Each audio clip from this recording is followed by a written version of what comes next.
Good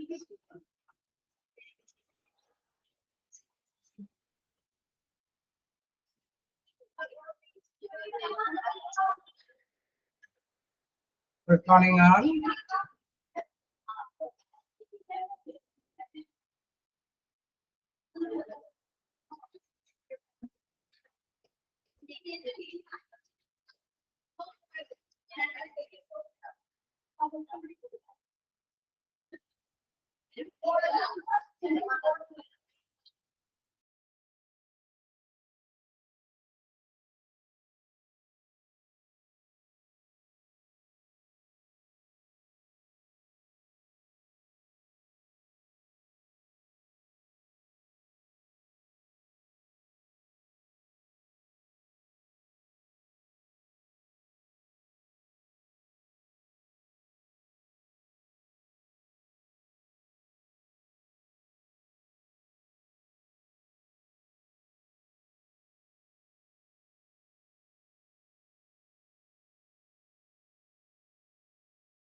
Good morning. അപ്പോൾ നമ്മള് class ഒന്ന് ചേഞ്ച് ചെയ്തപ്പോ സ്ലോ ആയി.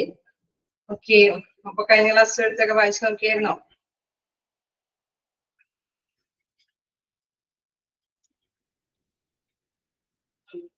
വായിച്ചു നോക്കിയായിരുന്നോ?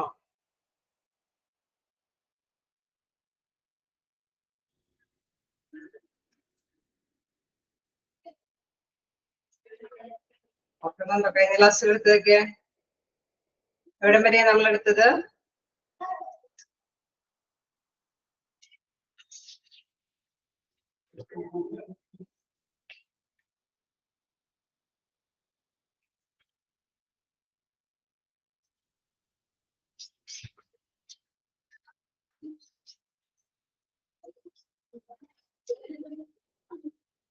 ആരും ഓർക്കണില്ല?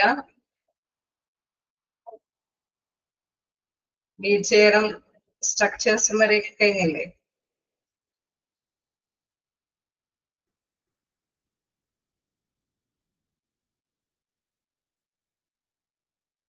ഓക്സിജൻ മാസ്ക് 10 വരെ എത്തിയില്ലേ? ഇല്ലേ? സ്ട്രക്ചേഴ്സ് വരെ. ഓക്കെ, അപ്പൊ നമുക്ക് കണ്ടിന്യൂ ചെയ്യാലോ. ഓക്കെ,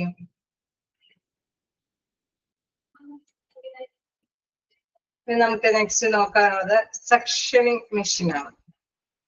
എന്താണ് നോക്കാം? സക്ഷൻ എന്ന് പറയുമ്പോൾ നമുക്കറിയാം എന്താ അല്ലെ, അവിടെ ചെറിയ രീതിയിലൊക്കെ വലിച്ചെടുക്കുന്ന ഒരു മെഷീൻ അല്ലേ, നമുക്ക് ശരീരത്തിൽ നിന്ന് അവിടെ മെഡിക്കൽ ട്രീറ്റ്മെന്റിന്റെ ഭാഗമായിട്ട് ചിലപ്പോൾ ആണെങ്കിൽ ബ്ലഡ് അടിഞ്ഞു കൂടിയതായിരിക്കാം, അല്ലെങ്കിൽ എന്തെങ്കിലുമൊക്കെ അല്ലെ മ്യൂക്കസ് ഒക്കെ അടിഞ്ഞു കൂടുന്നത് എന്തെങ്കിലുമൊക്കെ വലിച്ചെടുക്കുന്നതിന് വേണ്ടിയിട്ടായിരിക്കാം ഇത് ഉപയോഗിക്കുന്നത്. നോക്കാം suctioning machine. Suction machine is a movable instrument used in the field of medicine for sucking fluid from a person's airway and mouth. മൗത്തിൽ നിന്ന് അല്ലെങ്കിൽ എയർവേയിൽ നിന്നൊക്കെ എന്താണ് അത് അടിഞ്ഞുകൂടിയിരിക്കുന്നത്. സാധാരണയായിട്ട് നമുക്കറിയാം കഫമൊക്കെ അടിഞ്ഞുകൂടി കഴിയുമ്പോൾ അത് വൊമിറ്റ് ചെയ്ത് കളയാനായിട്ട് സാധിക്കില്ല അല്ലെ. അങ്ങനെ വരുന്ന പേഷ്യൻസ് സാധാരണയായിട്ടാണ് ഈ ഒരു സക്ഷൻ മെഷീൻ ഉപയോഗിച്ചിട്ട് തന്നെ വലിച്ചെടുത്ത് കളയുന്നത്. അപ്പൊ തീർച്ചയായിട്ടും എന്താണ് ആ രോഗിക്ക് അതോടുകൂടി ആശ്വാസമാകും. സാധാരണ രീതിയിൽ എയർ ഫ്ലോ അവർക്ക് കൈകാര്യം ചെയ്ത് കൊണ്ടുപോകാനായിട്ട് സാധിക്കും. ഇപ്പൊ സെക്ഷൻ മെഷീൻ എന്ന് പറയുന്നത് നോക്കാം, മൂവബിൾ ഇൻസ്ട്രുമെന്റ് ആണ്. നമുക്കത് എവിടേക്കാണെങ്കിലും ചലിപ്പിച്ചുകൊണ്ട് യൂസ് ചെയ്യാനായിട്ട് സാധിക്കും. അതേപോലെ തന്നെ പറയുന്നു എന്താണ് അതില് പ്രധാനമായിട്ടും മെഡിക്കൽ ഫീൽഡിൽ ഉപയോഗിക്കുന്ന ഒരു മെഷീനാണ്. എന്താണ് ഫ്ലൂയിഡ്സ് അല്ലെ അടിഞ്ഞുകൂടിയിരിക്കുന്ന ഫ്ലൂയിഡ്സുകളൊക്കെ സക്ക് ചെയ്ത് വലിച്ചെടുത്തിട്ട് റിമൂവ് ചെയ്ത് അവർക്ക് സാധാരണ രീതിയിൽ സൗകര്യപ്രദമാക്കുന്ന ഒരു കണ്ടീഷനിലേക്ക് എത്തിക്കുന്നതിന് വേണ്ടിയിട്ട് ഉപയോഗിക്കുന്ന ഒരു മെഷീനാണ് സക്ഷനിങ് മെഷീൻ. ഓക്കെ, ക്ലിയർ ആണോ?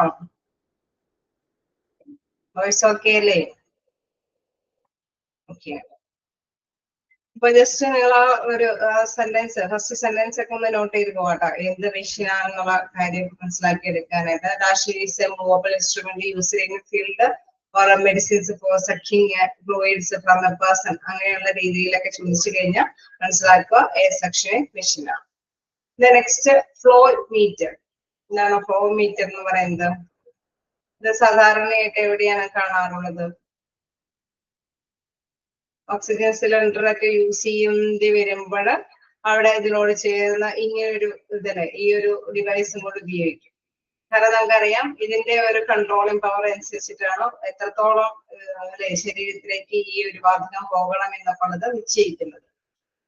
ചില പേഷ്യൻസിനൊന്നും പ്രശ്നമൊന്നും ഉണ്ടാവില്ല അല്ലെ, അവർക്ക് നല്ല ഹെൽത്തി പേഷ്യൻസ് ഒക്കെ ആണെങ്കിൽ അതിന്റെ ഇതനുസരിച്ചിട്ട് തന്നെ അത് നമുക്ക് കൊടുക്കാനായിട്ട് അല്ലെ ആ ഒരു കൗണ്ട് അനുസരിച്ചിട്ട് കൊടുക്കാനായിട്ട് സാധിക്കും. അപ്പൊ അത് കൺട്രോൾ ചെയ്ത് നിർത്തുന്നതിന് വേണ്ടിയിട്ടാണ് ഈ ഒരു എക്യുപ്മെന്റ് അവിടെ ഉപയോഗിക്കുന്നത്. നോക്കാം, A device controls and gauge the flow of fluid and gas.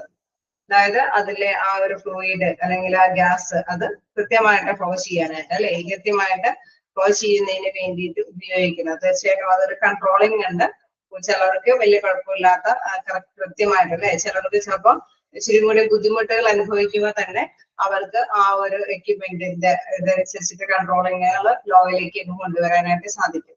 പേഷ്യൻസിന് നമുക്കറിയാം ഹെൽത്തി പേഷ്യൻസിനാണെങ്കിൽ അതനുസരിച്ചിട്ട് ഒരു കപ്പാസിറ്റിക്ക് തന്നെ കൊടുക്കാൻ സാധിക്കും. പക്ഷെ തീർച്ചയായിട്ടും നമുക്കറിയാം എന്താണ് സിലിണ്ടർ ഒക്കെ യൂസ് ചെയ്യേണ്ടി വരുന്നത് അത്രയും ആപത്ഘട്ട സാധ്യതകൾ ഉള്ള സമയത്താണ് അല്ലെ. അപ്പോ ആരോഗ്യം അനുസരിച്ചിട്ടാണ് അത് കൈകാര്യം ചെയ്യാനായിട്ട് സാധിക്കുന്നത്.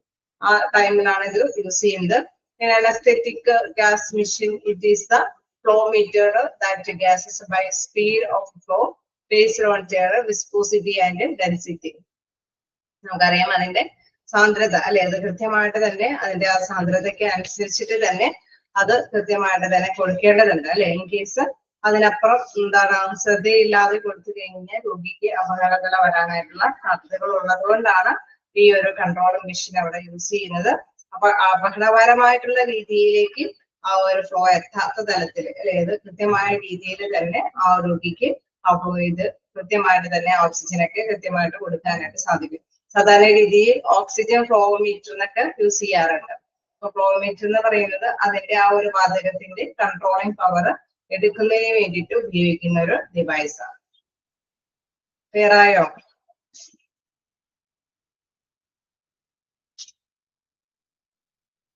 ാണോ? നെക്സ്റ്റ് നോക്കുകയാണെങ്കിൽ സിറിഞ്ച് പമ്പ് അല്ലെ. സിറിഞ്ച് പമ്പ് എന്ന് പറയുന്നത് a syringe driver or a syringe pump is a liquid infusion pump. Some consist of infuser and withdraw capabilities.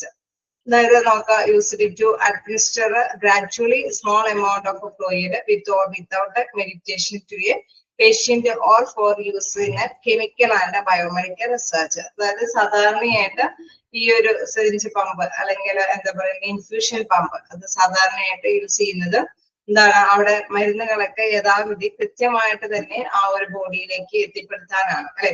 കൃത്യമായിട്ട് നമുക്കറിയാം ആ ബോഡിക്ക് എത്രത്തോളം കപ്പാസിറ്റി ഉണ്ടോ അതനുസരിച്ചിട്ട് തന്നെ അതിന്റെ ആ ഒരു ടേം അറേഞ്ച് ചെയ്യാനായിട്ട് സാധിക്കും അല്ലെ. ആ ഒരു ഉപകരണം കോഡ് ഉപയോഗിച്ചിട്ട് തന്നെ അറേഞ്ച് ചെയ്യും. അപ്പൊ തീർച്ചയായിട്ടും എന്താണ് അവർക്ക് ഒരേ നിയന്ത്രണ രീതിയിൽ അല്ലെ, ഒരു നിയന്ത്രിത രീതിയിൽ മാത്രം ആ രോഗിക്ക് എത്രത്തോളം കപ്പാസിറ്റി ഉണ്ടോ ആ കപ്പാസിറ്റി അനുസരിച്ചിട്ട് മെഡിസിൻസ് ആ ബോഡിയിലേക്ക് കൊടുക്കാനായിട്ട് പകർവ് കൊടുക്കാനായിട്ട്. അതിനപ്പുറം കൊടുത്തു കഴിഞ്ഞാൽ തീർച്ചയായിട്ടും അവിടെ കൃത്യമായിട്ടുള്ള ഒരു കൺട്രോളിംഗ് ഉണ്ട്. അതായത് ആ കോഡ് ഉപയോഗിച്ചിട്ട് തന്നെ അത് നിർത്തിപ്പോകും. ഓക്കെ, അപ്പൊ ബോഡിക്ക് ആവശ്യത്തിനനുസരിച്ചിട്ടുള്ള കൃത്യമായിട്ടുള്ള മരുന്നുകളൊക്കെ കൊടുക്കുന്നതിന് അത് മാത്രമല്ല നമുക്കറിയാം ചില രോഗികൾക്കൊക്കെ ഓരോ ഇന്റർവെൽ അനുസരിച്ചിട്ട് അല്ലെ ഓരോ ടൈം ടു ടൈമിൽ തന്നെ രോഗികൾക്ക് മെഡിസിൻസ് കൊടുക്കേണ്ടത്. അപ്പൊ അതനുസരിച്ചിട്ട് തന്നെ അതിൽ കൃത്യമായിട്ട് തന്നെ സെറ്റ് ചെയ്തിട്ടുണ്ടാവും. അതനുസരിച്ചിട്ട് രോഗിക്ക് കൃത്യമായ സമയത്തൊക്കെ മരുന്നുകളൊക്കെ കൃത്യമായ അളവിൽ തന്നെ അത് കൊടുത്തിരിക്കും. Okay, syringe driver or syringe pump is a liquid infusion pump. Some consist of infuse and withdraw capabilities. അതിന് അല്ല രണ്ട് കഴിവുകളുണ്ട്. Use it to administer gradually small amount of fluid. നമുക്കറിയാം അത് കൺട്രോളിങ് അല്ലെ, അതിനൊരു അഡ്മിനിസ്ട്രേഷൻ പവർ ഉണ്ട്. എന്താണ് നിശ്ചിത അളവിൽ തന്നെ രോഗിക്ക് കൊടുക്കുന്നതിന് വേണ്ടിയിട്ട് with or without a medication to a patient or for use in a chemical and biomedical research. Case നമുക്കറിയാം റിസർച്ച് ഗവേഷണങ്ങൾക്ക് വേണ്ടിയിട്ടും ഇത് നടപ്പാക്കുന്നുണ്ട് അല്ലെ, ഈ ഒരു സംഭവം ഉപയോഗിക്കുന്നുണ്ട്. അതായത് കെമിക്കൽ യൂസേജുകൾ കൈകാര്യം ചെയ്യുന്നത് എത്രത്തോളം അത് അല്ലെ എന്തെങ്കിലും കാര്യങ്ങളിലേക്കൊക്കെ എഫക്ട് ചെയ്യുന്നുണ്ട് എന്ന് കൃത്യമായിട്ട് മനസ്സിലാക്കുന്നതിന് വേണ്ടിയിട്ടും ഈ ഒരു എക്യുപ്മെന്റ് യൂസ് ചെയ്യുന്നുണ്ട്. ഓക്കെയാണോ? സിറിഞ്ച് പമ്പ്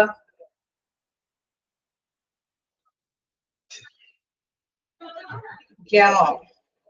ജസ്റ്റ് നിങ്ങൾ അപ്പൊ വേദകള് അല്ലെ ജസ്റ്റ് ആ ഒരു മെഷീൻ എന്താന്നുള്ളത് മനസ്സിലാക്കി പോവാം. നമുക്കറിയാം ഒരുപാട് ഇതിനെ കുറിച്ചൊക്കെ പഠിക്കുകയാണെങ്കിലല്ലേ എന്തിനാ ആർക്ക് ഏത് സമയത്തൊക്കെ യൂസ് ചെയ്യണം അങ്ങനെ ഒരുപാട് ഡീറ്റെയിൽ ഒക്കെ ആയിട്ടുണ്ട്. പക്ഷെ നമ്മൾ അത്രയും വൈഡായിട്ടൊന്നും പഠിക്കേണ്ടതില്ല. ജസ്റ്റ് ഓരോ എക്യുപ്മെന്റിന്റെ പേരൊക്കെ മനസ്സിലാക്കുക. ജസ്റ്റ് ഇതിനൊക്കെയാണ് യൂസ് ചെയ്യുന്നതെന്നുള്ള കാര്യം ഓർത്ത് വെക്കുക. നെക്സ്റ്റ് നോക്കുകയാണെങ്കിൽ സ്റ്റെതസ്കോപ്പ്. ഓക്കെ, ഇത് ഓൾറെഡി നമ്മളെല്ലാവരും അല്ലെ ചെറുപ്പം മുതലേ കാണുന്നതാണ്. ചെറുകുട്ടികൾക്കൊക്കെ അല്ലെ നമുക്ക് എന്താണ് ഒരു ഹരമാണ് അല്ലെ ഈ ഒരു സ്റ്റെതസ്കോപ്പ് കഴുത്തിലിട്ട് കഴിഞ്ഞാൽ ഡോക്ടർ എന്നുള്ള ഒരു പദവിയാണ് അല്ലെ. Stethoscope is an auditory medical device for auscultation. എന്താണ് അവിടെ കൃത്യമായിട്ട് പറയുന്നുണ്ട്. എന്താണ് ഓസ്കൾട്ടേഷൻ? ഓസ്കൾട്ടേഷൻ എന്ന് പറയുന്നത് എന്താണ് സാധാരണയായിട്ട് സ്റ്റെതസ്കോപ്പ് ഉപയോഗിക്കുന്നത് എന്താണ് ആന്തരിക അവയവങ്ങളുടെ ആ ഒരു സൗണ്ട് അത് കേൾക്കുന്നതിന് വേണ്ടിയിട്ടാണ് അല്ലെ. അത് തന്നെ അവിടെ പറയുന്നത് or listening to the inner sounds of an animal or human body. The stethoscope is an auditory medical device for auscultation. Auscultation എന്ന് പറയുന്നത് എന്താണ് listening to the inner sound of an animal or human body. മനുഷ്യന്റെ അല്ലെങ്കിൽ അനിമൽസിന്റെ അല്ലെ ജീവനുള്ള മൃഗങ്ങളുടെയൊക്കെ ആണെങ്കിലും അവരുടെ sound, ആന്തരിക അവയവങ്ങളുടെ സൗണ്ടുകൾ കൃത്യമായിട്ട് കേൾക്കുന്നതിന് വേണ്ടിയിട്ടാണ് സ്റ്റെതസ്കോപ്പ് എന്ന ഉപകരണം യൂസ് ചെയ്യുന്നത്. Then it will have a small disc-shaped resonator that is put against the chest and two tubes connected to earpieces. Okay, നമുക്കറിയാം അതൊരു ഡിസ്ക് ഷേപ്പിലാണ് അതിന്റെ ആ ഒരു ട്യൂബിന്റെ അറ്റത്ത് വരുന്നത്. Then both രണ്ട് ട്യൂബിന്റെയും അല്ലെ അതർ സൈഡില് എന്താണ് ഇയർ പീസസിൽ കേൾപ്പിക്കാവുന്ന തരത്തിലുള്ള രീതിയിലുള്ള സജ്ജീകരണങ്ങളാണ് ഉള്ളത്. Then it is often used to hear the sounds of the lungs and heart. നമുക്കറിയാം അല്ലെ നമ്മുടെ ഹേർട്ടിന്റെ ഹൃദയത്തിന്റെയും അല്ലെ ചെസ്റ്റിന്റെ അതായത് ശ്വസനത്തിന്റെയൊക്കെ അളവുകൾ എത്രത്തോളമാണ് അല്ലെ അത് കൃത്യമായിട്ടുള്ള താളത്തോടു കൂടിയിട്ടാണ് പ്രവർത്തിക്കുന്നതെന്ന് കൃത്യമായിട്ട് മനസ്സിലാക്കുന്നതിന് വേണ്ടിയിട്ടാണ് സ്റ്റെതസ്കോപ്പ് ഉപയോഗിക്കുന്നത്. ഓക്കെ അല്ലേ? നിങ്ങൾക്ക് വായിച്ചു നോക്കേണ്ടതുണ്ടോ? ഓടി കഴിഞ്ഞിട്ട് നോക്കാം. Crash cart. ക്രാഷ് കാർട്ട് എന്താന്ന് നോക്കാം. It is known by other names like cord cart and max cart. The crash cart or cord cart or max cart it is a set of trays, drawers, shelves on wheels used in a hospital for transportation and dispensing of emergency medication equipment at the site of medical surgical emergency for life support protocol. ACLs or ALS നോക്കാം, അബ്രിവേഷനൊക്കെ നമുക്ക് നന്നായിട്ട് expand ചെയ്ത് നോക്കാം. To potentially save some life അല്ലെ ഒറ്റ സെന്റൻസിലാണ് അത് കൊടുത്തിരിക്കുന്നതെങ്കിൽ മനസ്സിലാക്കുക. എന്താണ് ഇതിന് വ്യത്യസ്ത പേരുകളിലൊക്കെ അറിയാം. നമുക്കിത് കാണുമ്പോൾ തന്നെ അറിയാം കുറച്ച് വീലുകളൊക്കെ ഉണ്ട്. അതോടൊപ്പം തന്നെ കുറെ ട്രേകളൊക്കെ ഘടിപ്പിച്ചിട്ടുണ്ട് അല്ലെ. അതാണ് പറയുന്നത് മാക്സിമം അല്ലെ. മാക്സ് കാർട്ട് എന്ന് പറഞ്ഞാൽ മാക്സിമം അളവുകളിലുള്ള അതായത് മാക്സിമം ഷെൽഫുകളോട് കൂടിയ ഒരു വീൽ അല്ലെ. അത് വീലോട് കൂടിയ ഷെൽഫോട് കൂടിയ ഒരു സംഭവമാണ്. നമുക്കറിയാം ഈ ഷെൽഫിലൊക്കെ സാധാരണയായിട്ട് എന്താണ് അവിടെ മെഡിക്കൽ ആയിട്ടുള്ള കാര്യങ്ങൾക്ക് വേണ്ടിയിട്ടുള്ള എക്യുപ്മെന്റ്സും അല്ലെ എല്ലാ കാര്യങ്ങളൊക്കെ ആയിരിക്കും അതിൽ സെറ്റ് ചെയ്ത് വെക്കുന്നത്. അപ്പൊ അതുകൊണ്ടാണ് പറയുന്നത് ഇങ്ങനെയുള്ള സെറ്റ് ഓഫ് ഡ്രോയേഴ്സ് അല്ലെങ്കിൽ ട്രേകൾ അല്ലെങ്കിൽ എന്താണ് ഷെൽഫ്സുകൾ ഇതെല്ലാം കൂടി അതിലെന്താ സാധാരണയായിട്ട് നിറയ്ക്കുന്നത് എന്താണ് തീർച്ചയായിട്ടും നമുക്കറിയാം ഹോസ്പിറ്റലിലേക്ക് അവിടെ മെഡിക്കൽ ഫീൽഡിലേക്ക് ആവശ്യമായിട്ടുള്ള എമർജൻസി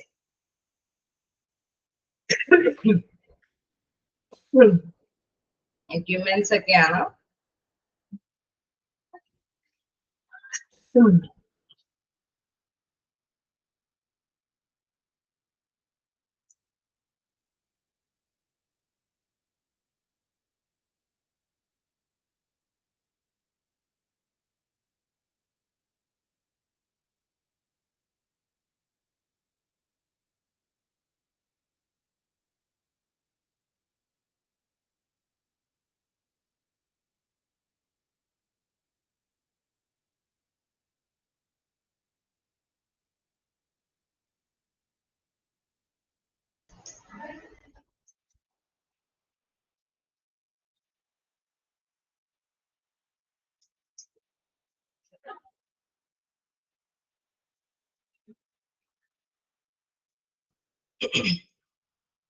ആ ഡ്രോയിലും ഷെൽഫുകളിലൊക്കെ സാധാരണയായിട്ട് നമുക്കറിയാം എമർജൻസി ആയിട്ടുള്ള മെഡിസിൻസ് ഉണ്ട്.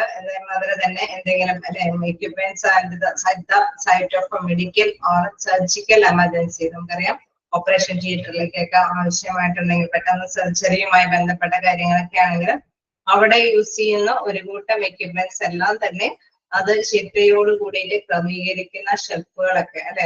അതാണെങ്കിൽ പോർട്ടബിൾ ആണ്. നമുക്കറിയാം എവിടേക്ക് വേണമെങ്കിലും അത് മൂവ് ചെയ്യാനായിട്ട് സാധിക്കും. വീലുകളുണ്ട്. അപ്പൊ തീർച്ചയായിട്ടും അവർക്ക് ആവശ്യമായിട്ടുള്ള എക്യുപ്മെന്റ്സുകളും സംഭവങ്ങളൊക്കെ എടുക്കാനായിട്ട് സാധിക്കും. then ഇത് തീർച്ചയായിട്ടും അതിൽ പറയുന്നത് ACLS അല്ലെ. ACLS എന്ന് പറയുമ്പോൾ നമുക്കറിയാം പെട്ടെന്ന് തന്നെ അല്ലെ എത്രയും പെട്ടെന്ന് നമുക്ക് ആവശ്യമായിട്ടുള്ളതാണ് അഡ്വാൻസ്ഡ് കാർഡിയാക് ലൈഫ് സപ്പോർട്ട്. അതായത് നമുക്ക് അഡ്വാൻസ് കാർഡിയക് ലൈഫ് സപ്പോർട്ട് എന്ന് പറയുന്നത് ഏതൊക്കെ എക്യുപ്മെന്റ്സ് ഒക്കെ ആയിരിക്കും. ഡിഫിബ്രില്ലേറ്റർ എന്നൊക്കെ പറയുന്നത് അല്ലെങ്കിൽ ഡയറ്ററി മെഷീൻ എന്നൊക്കെ പറയുന്ന എക്യുപ്മെന്റ്സ് ഒക്കെ ചിലപ്പോൾ അഡ്വാൻസ്ഡ് അല്ലെ ആ ടൈമിൽ നമുക്ക് പെട്ടെന്ന് ആവശ്യമായിട്ടുള്ള എക്യുപ്മെന്റ്സ് ആണ്. അപ്പൊ advanced cardiac life support equipments ഒക്കെ തന്നെ ആ ഒരു എന്താണ് വീലില് അല്ലെങ്കിൽ ക്രാഷ് കാർട്ടിൽ നമുക്ക് സൂക്ഷിക്കാനായിട്ട് സാധിക്കും. അതനുസരിച്ചിട്ട് എവിടേക്ക് മൂവ് ചെയ്തിട്ട് അത് യൂസ് ചെയ്യാനായിട്ട് സാധിക്കും. That potentially save someone's life. നമുക്കറിയാം ഇത് ചിലപ്പോ ചിലർക്കല്ലേ പെട്ടെന്ന് ഒരു എമർജൻസി കേസ് വരുമ്പോൾ ആ ഒരു മാസ് കാർട്ട് അല്ലെങ്കിൽ എന്താണ് ക്രാഷ് കാർട്ട് അത് കൊണ്ട് ചെന്നായിരിക്കും ആ ഒരു പേഷ്യന്റിനെ നമ്മൾ എന്താണ് സ്വീകരിക്കുന്നത് തന്നെ. കാരണം ആ പേഷ്യന്റിന് എന്തൊക്കെയാണോ ആവശ്യമുള്ളത് അതെല്ലാം തന്നെ ആ ഒരു ക്രാഷ് കാർഡിൽ ഉണ്ടാവും. അപ്പൊ അവർക്ക് പെട്ടെന്ന് തന്നെ ആവശ്യത്തിന് കാര്യങ്ങളൊക്കെ ചെയ്തു കൊടുക്കാനായിട്ട് സാധിക്കും അല്ലെ. ഡിഫിബ്രിലേറ്റർ എന്നൊക്കെ പറയുമ്പോൾ നമുക്കറിയാം പെട്ടെന്ന് അല്ലെ നമ്മുടെ ജീവൻ തന്നെ നിലച്ചു പോകുന്ന സാഹചര്യത്തില് എന്താണ് ജീവന്റെ തുടിപ്പ് സ്പന്ദനം അത് നേടിയെടുക്കുന്നതിന് വേണ്ടിയിട്ട് ഉപയോഗിക്കുന്ന ഒരു എക്യുപ്മെന്റ് ആണ്. അതേമാതിരി തന്നെ ഹയർ ബ്ലീഡിംഗ് ഒക്കെ ഉണ്ടെങ്കിൽ ബ്ലീഡിംഗ് ഒക്കെ കൺട്രോൾ ചെയ്യാനായിട്ട് ഡിഫിബ്രിലേറ്റർ ഒക്കെ ഉപയോഗിക്കും. അപ്പൊ തീർച്ചയായിട്ടും അത്തരത്തിലുള്ള എക്യുപ്മെന്റ്സ് അവിടെ സംഭരിച്ചു വെക്കുമ്പോൾ ആ ഒരു ജീവൻ രക്ഷിക്കാനായിട്ട് ചില സാഹചര്യങ്ങളിൽ അത് ഉപയോഗപ്പെടുകയും ചെയ്യും. ഓക്കെ ആണോ? ജസ്റ്റ് കുറച്ച് മെഷീൻസ് ഒന്ന് ജസ്റ്റ് വായിച്ചു നോക്കാം. എവിടെയെങ്കിലും ഡൗട്ട് ഉണ്ടെങ്കിൽ ചോദിക്കാം.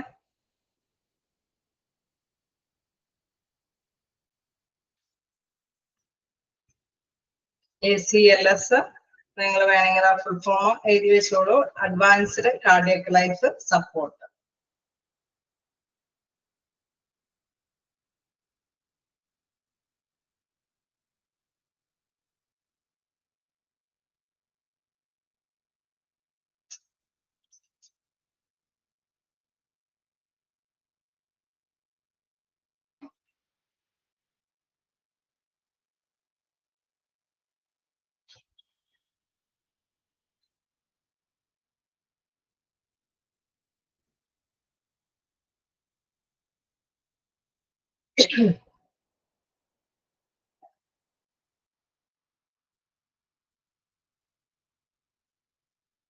ഓക്കെ അല്ലേ?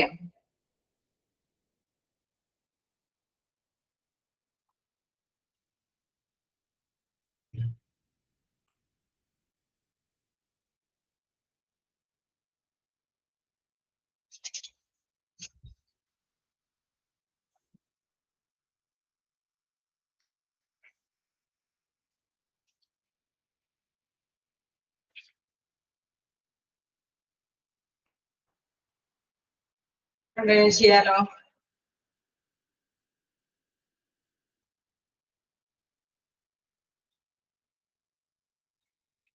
നെക്സ്റ്റ് നോക്കാം നെബുലൈസർ. ഓക്കെ, നെബുലൈസർ നമ്മൾ എപ്പോഴും കാണുന്ന ഒരു ഡിവൈസ് തന്നെയാണ് അല്ലെ. അത് പ്രത്യേകിച്ച് പ്രായമായ വ്യക്തികളൊക്കെ ഉണ്ടെങ്കിൽ, ശ്വാസമുട്ടൊക്കെ അനുഭവപ്പെടുന്ന വ്യക്തികളൊക്കെ ഉണ്ടെങ്കിൽ നെബുലൈസറിന്റെ ഒരു എക്യുപ്മെന്റ്സിന്റെ യൂസേജ് കാണാറുണ്ട്. നോക്കാം. It is A drug delivery instrument used to give medication in the form of a mist inhaled into the lungs. നമുക്കറിയാം ലങ്സില് അല്ലെ നമുക്ക് എന്തെങ്കിലും അല്ലെ ശ്വാസന ഇതിലൊക്കെ തടസ്സങ്ങളൊക്കെ നേരിടുന്നുണ്ടെങ്കിൽ ഇൻ കേസ് ആവിയുടെ സപ്പോർട്ടോട് കൂടിയിട്ട് മിസ്റ്റ് അല്ലെ നമ്മള് ആവിയോട് സപ്പോർട്ടോട് കൂടിയിട്ടുള്ള മെഡിസിൻ കൊടുക്കുന്നതിന് ഉപയോഗിക്കുന്ന ഒരു ഉപകരണമാണ്.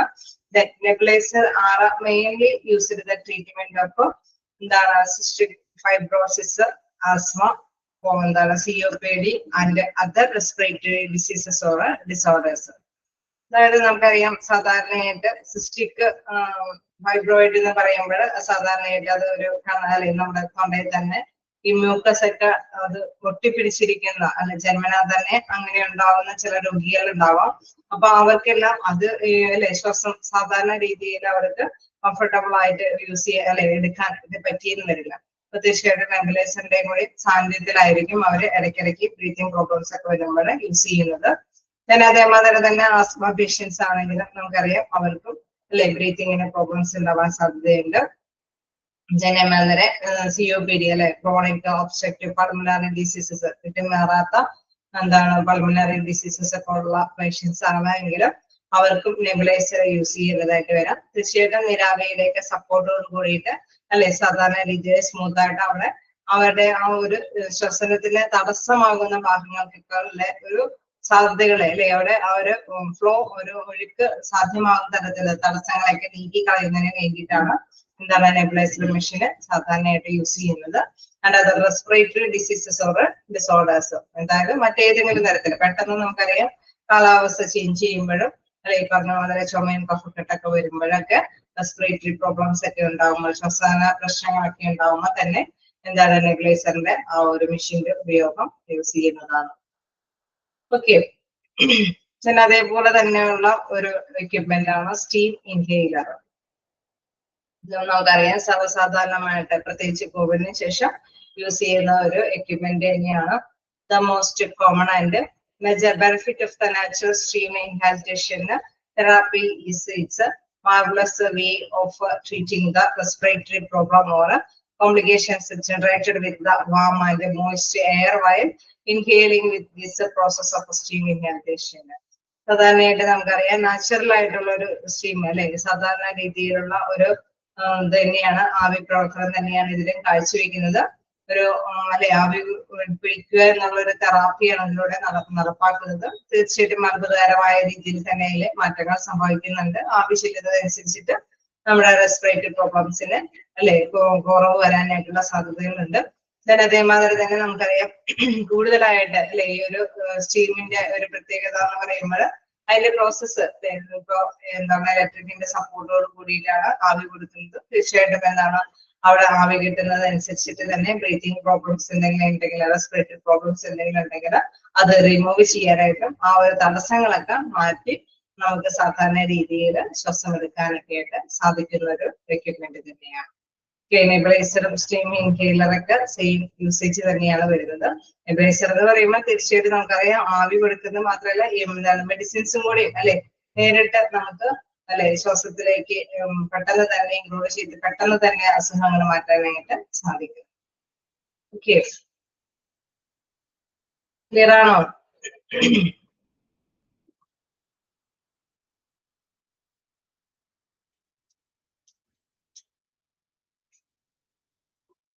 ഓക്കെ ആണോ?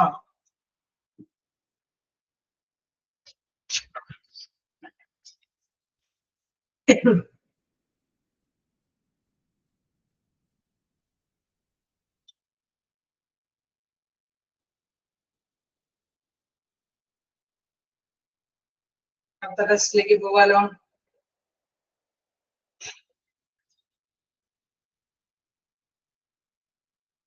അല്ലേ അടുത്തേക്ക് ബെഞ്ചിലേക്ക് പോവാലോ.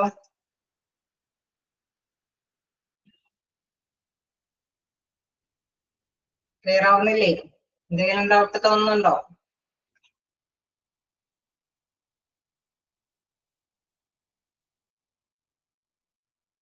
ഹലോ, എന്തെങ്കിലും ഡൗട്ടുകളുണ്ടോ? ഓക്കെയാണോ?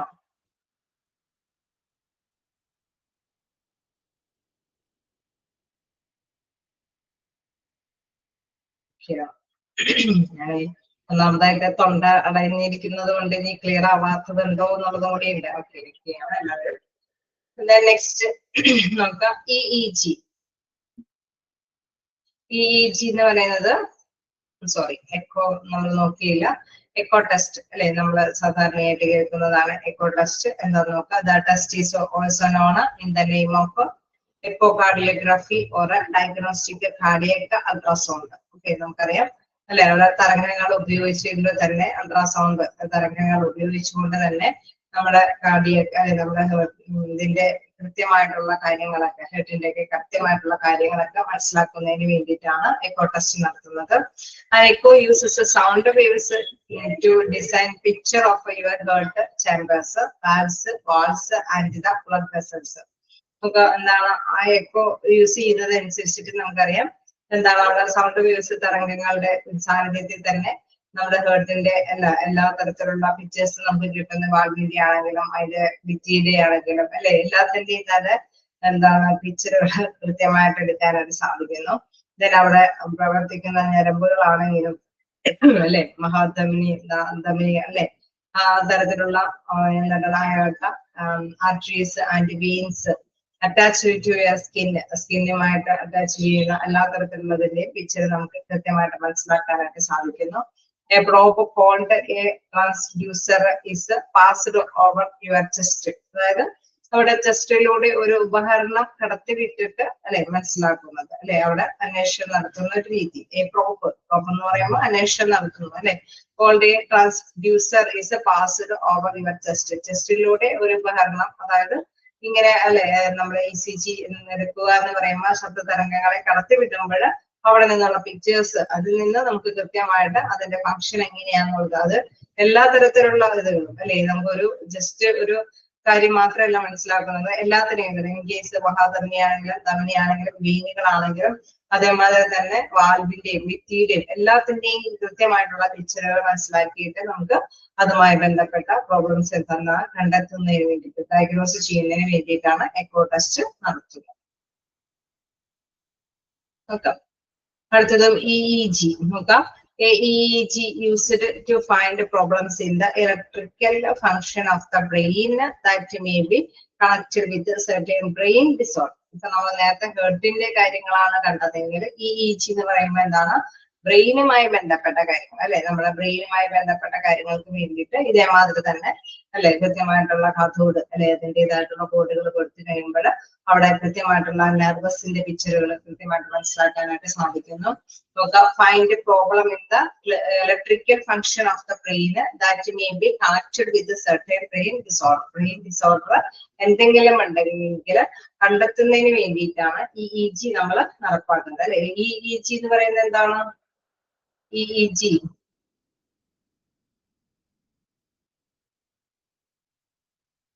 രണ്ടുപേരിലും അതറിയപ്പെടാം. വാൽവ് അല്ലെ, ബ്രെയിൻ വാൽവ് ടെസ്റ്റ് എന്ന് നമുക്ക് വേണമെങ്കിൽ വിളിക്കാം, അല്ലെങ്കിൽ എന്താ പറയുന്നത് ഇലക്ട്രോ എൻസെഫലോഗ്രാം. എൻസെഫലോഗ്രാം എന്നാണ് പറയുന്നത്, ഇലക്ട്രോ എൻസെഫലോഗ്രാം.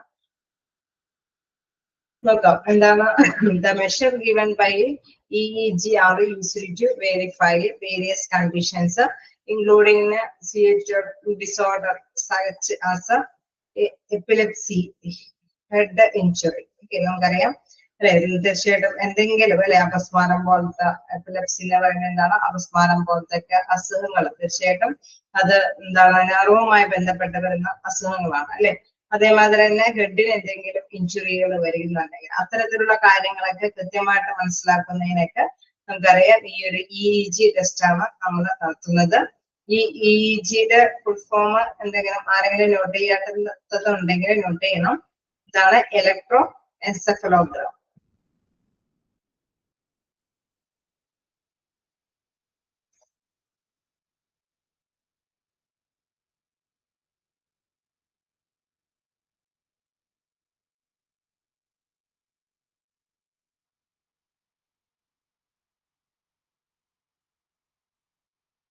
തലച്ചോറിന്റെ പ്രവർത്തനം മനസ്സിലാക്കുന്നതിന് വേണ്ടിയിട്ടാണ് EEG ടെസ്റ്റ് നടത്തുന്നത്. ഇതിന്റെ മറ്റൊരു പേര് എന്ന് പറയുന്നത് ബ്രെയിൻ വാൽവ് ടെസ്റ്റ്. അതുകൊണ്ടാണ് ബ്രെയിൻ ഡിസോർഡർ അല്ലെ, ബ്രെയിൻ വാൽവ് ടെസ്റ്റ്. അതൊന്നും ചോദിച്ചു കാണാറില്ല, ജസ്റ്റ് ഫുൾ ഫോം എന്താണെന്ന് അറിയില്ല. Okay, electro encephalogram ENCE electro നിങ്ങൾക്ക് അറിയാൻ പറ്റും അല്ലെ. എൻസെഫലോഗ്രാമിന്റെ സ്പെല്ലിംഗ് എഴുതിക്കോളൂ. ENCEPHALOGRAM.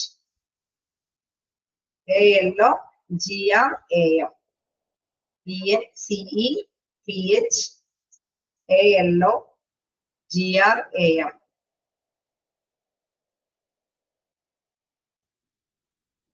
Okay.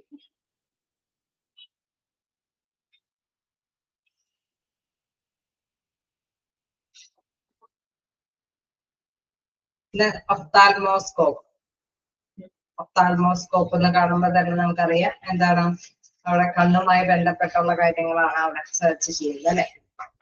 ഒരു നേത്ര ചികിത്സാ കാര്യമാണ് ഇത് വരുന്നത്. നേത്ര പരിശോധനയുടെ ഒരു ഭാഗമാണ് ഒപ്താൽമോസ്കോപ്പ് എന്ന് പറയുന്നത്.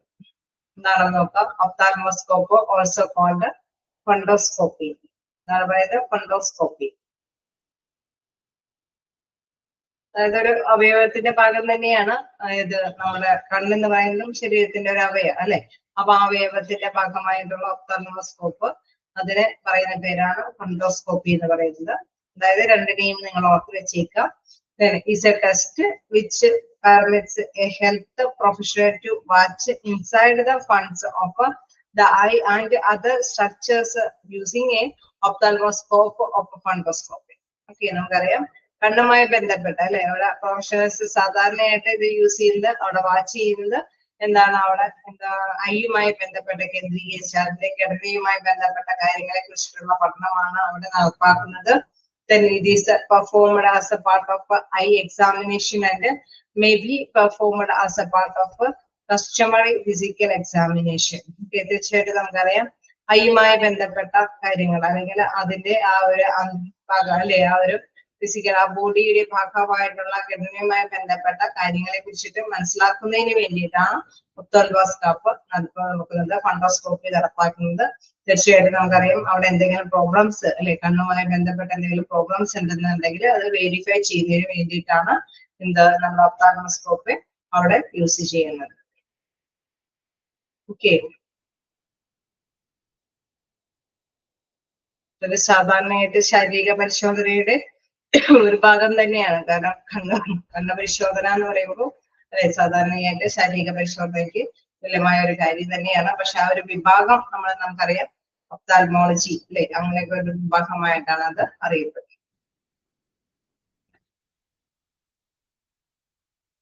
ആ ഒരു ഫസ്റ്റ് സെന്റൻസ് ജസ്റ്റ് നോട്ട് ചെയ്തേരെ. Ophthalmoscope also called ഫണ്ടോസ്കോപ്പ്.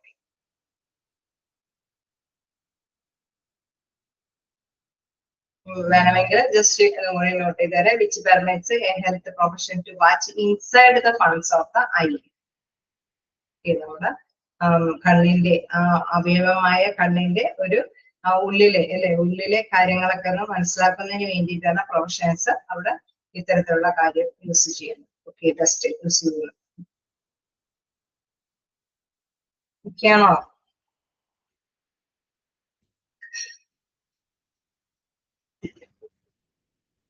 Halter monitor ആണ്. ഹോൾട്ടർ മോണിറ്റർ എന്ന് പറയുന്നത് Holter monitor is a portable device which operates with the help of a battery. നമുക്കറിയാം അത് എടുത്ത് മാറ്റാനൊക്കെ പറ്റുന്ന അല്ലെ പോർട്ടബിൾ ആയിട്ടുള്ള ഒരു ഡിവൈസ് ആണ്. അത് പ്രവർത്തിക്കുന്നത് ബാറ്ററിയുടെ സഹായത്തോട് കൂടിയിട്ടാണ്. It measures and records your heart functioning ECG constantly for 24 to 48 hours or longer depending on the type of monitoring usage. Okay, നമ്മൾ ഉപയോഗിക്കുന്ന മോണിറ്റർ യൂസ് ചെയ്യുന്ന ഉപകരണത്തിന്റെ കപ്പാസിറ്റി അനുസരിച്ചിട്ട് നമുക്കറിയാം വ്യത്യസ്തമായിട്ടുള്ള കപ്പാസിറ്റി ഉള്ള മോണിറ്റേഴ്സ് ഉണ്ട് അല്ലെ.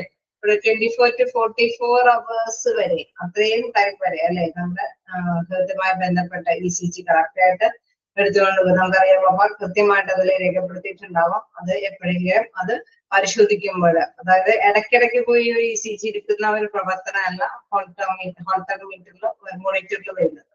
അവിടെ 24 മണിക്കൂർ അല്ലെങ്കിൽ 48 മണിക്കൂർ കണ്ടിന്യൂസ് ആയിട്ട് ആ ഹേർട്ടിലെ പ്രവർത്തനങ്ങൾ അവിടെ ഫീഡ്ബാക്ക് ചെയ്തിട്ടുണ്ടാവും.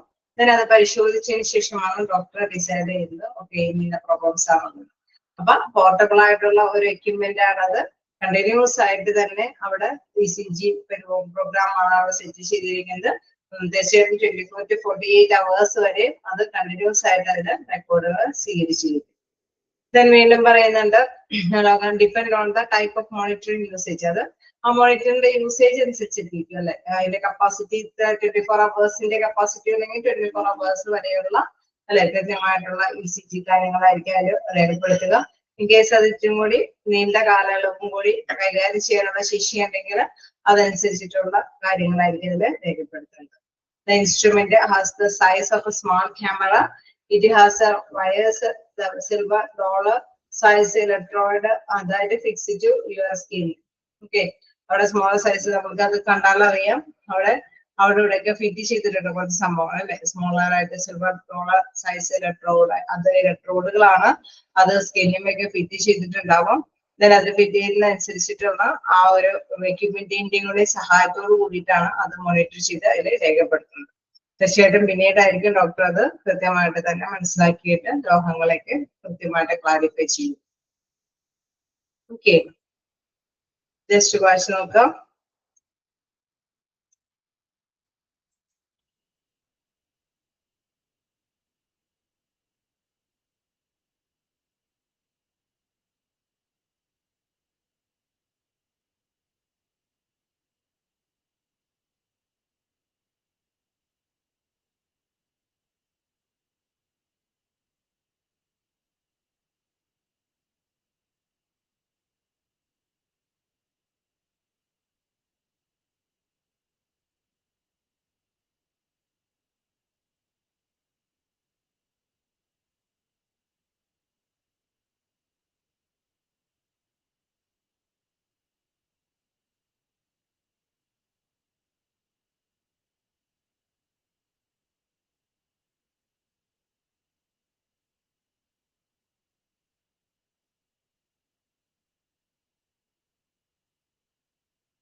ഓക്കെ ആണോ?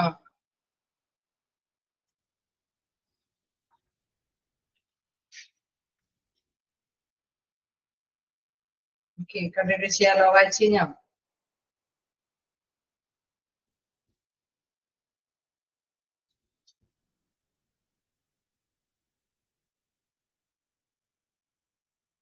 അടുത്തിലേക്ക് പോകാലോ?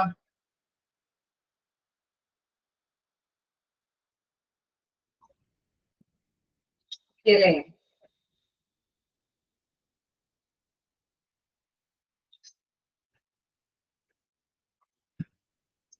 വായിച്ചുകൊണ്ടിരിക്കാനോ?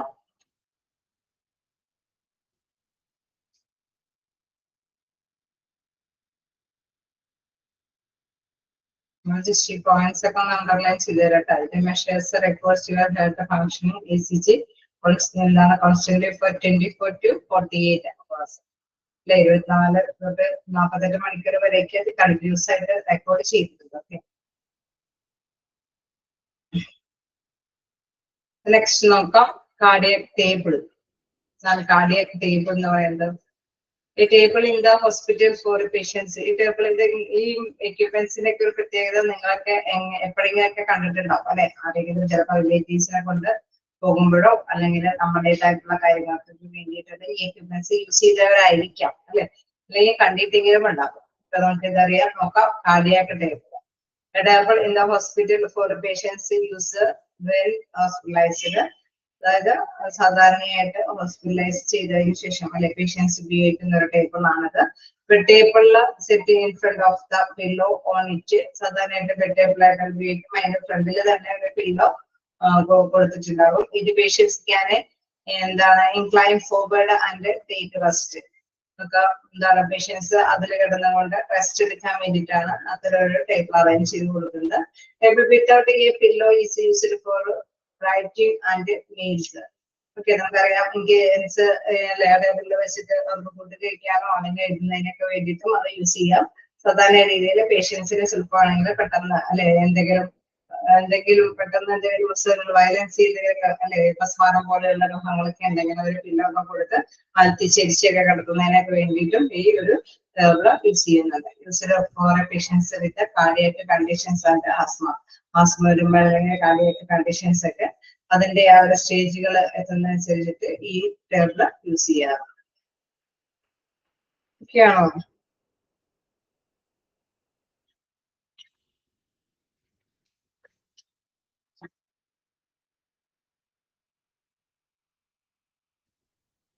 ഓക്കെയാണോ?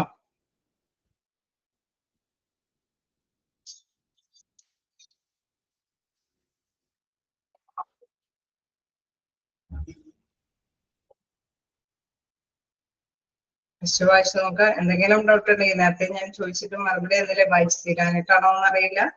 ജസ്റ്റ് ഒന്ന് വായിച്ചു നോക്കാട്ടോ. എന്തെങ്കിലും ഡൗട്ട് ഉണ്ടെങ്കിൽ ചോദിക്കാം. നമുക്ക് ടൈം ഉണ്ട്. പതിയെ എടുക്കണമെങ്കിൽ എടുത്തു പോവാം. ജസ്റ്റ് വായിച്ചു നോക്കാം.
ഓക്കെ അല്ലേ?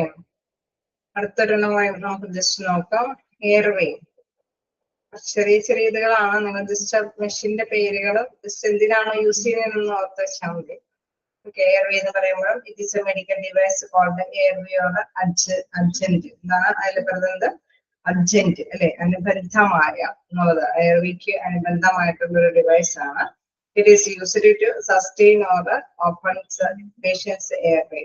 നമുക്കറിയാം അത് സാധാരണയായിട്ട് അവിടെ ഓപ്പൺ എയർവേ ഓപ്പൺ ചെയ്യുന്നതിന് വേണ്ടിയിട്ട് നിലനിർത്തുന്ന ഒരു ഇതാണ്, സപ്പോർട്ടാണ്. This by preventing the tongue from trapping the epiglottis which could prevent the persons from breathing. In case ഇതൊക്കെ നമ്മള് വിഷ്വലി കാണിച്ചു തരാണെങ്കിൽ നിങ്ങൾക്ക് ഒത്തിരി കൂടി മനസ്സിലാക്കാൻ എടുക്കാനായിട്ട് എളുപ്പമായിരിക്കും. പക്ഷെ നമ്മുടെ ഇതനുസരിച്ചിട്ട് ജസ്റ്റ് അതിന്റെ പേരുകളൊന്നും പറഞ്ഞു പോവാ അല്ലെ. കുറച്ച് 1-2 എക്യുപ്മെന്റ്സ് ഒക്കെ ഏതൊരു ചാപ്റ്ററിലാണെങ്കിലും ജസ്റ്റ് ഒരു 4 എക്യുപ്മെന്റ്സ് മാത്രമേ ചോദിക്കാൻ വഴിയുള്ളൂ.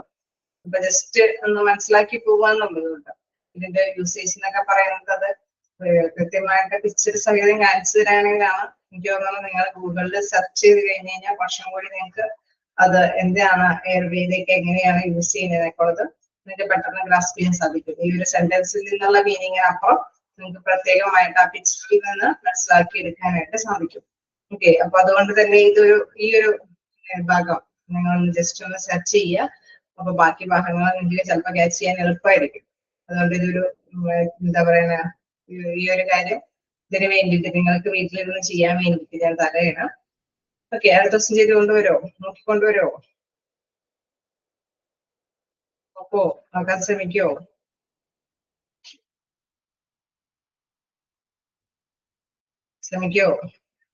ഗൂഗിളിൽ സെർച്ച് ചെയ്യാനായിട്ട് മെഡിക്കൽ എക്യുപ്മെന്റിന്റെ ഭാഗം.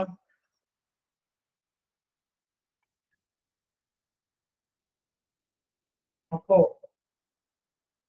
വഴിയില്ല, ഞാൻ തന്നെ പറയുന്നതാണോ നല്ലത്?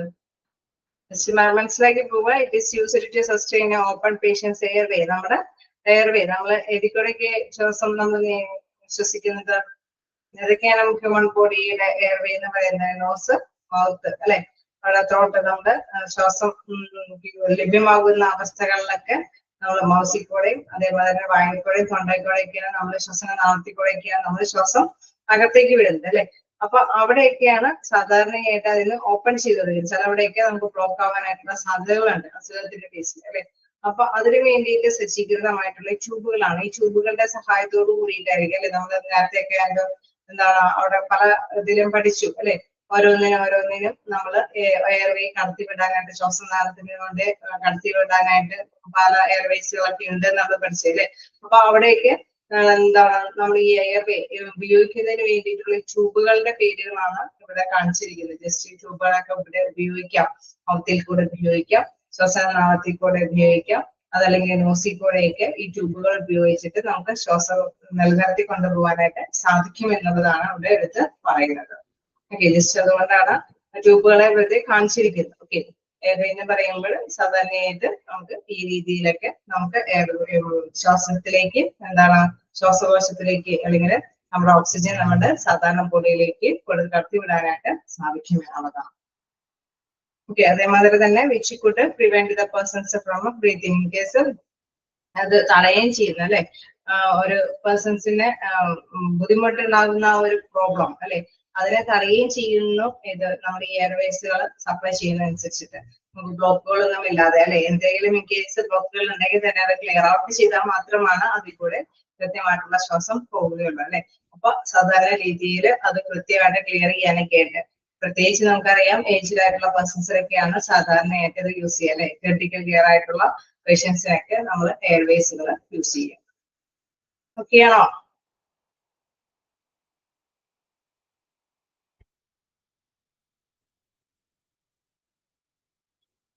ഓക്കെ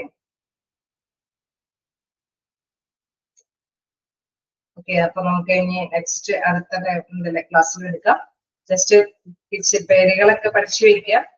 ഒരുപാട് എക്സ്പ്ലനേഷൻസ് ഒന്നും തരാനായിട്ട് നിങ്ങൾക്ക് കണ്ടാൽ തന്നെ എനിക്ക് തോന്നുന്നു നിങ്ങളുടെ അത്യാവശ്യമൊക്കെ കണ്ടു പോയിക്കണ കാര്യങ്ങളൊക്കെ ആയിരിക്കും. എപ്പോഴെങ്കിലൊക്കെ മെഡിക്കൽ അല്ലെ ട്രീറ്റ്മെന്റുമായി ബന്ധപ്പെട്ടൊക്കെ യൂസ് ചെയ്യുമ്പോഴൊക്കെ കണ്ടുപോയിക്കണ ഭാഗങ്ങളായിരിക്കും.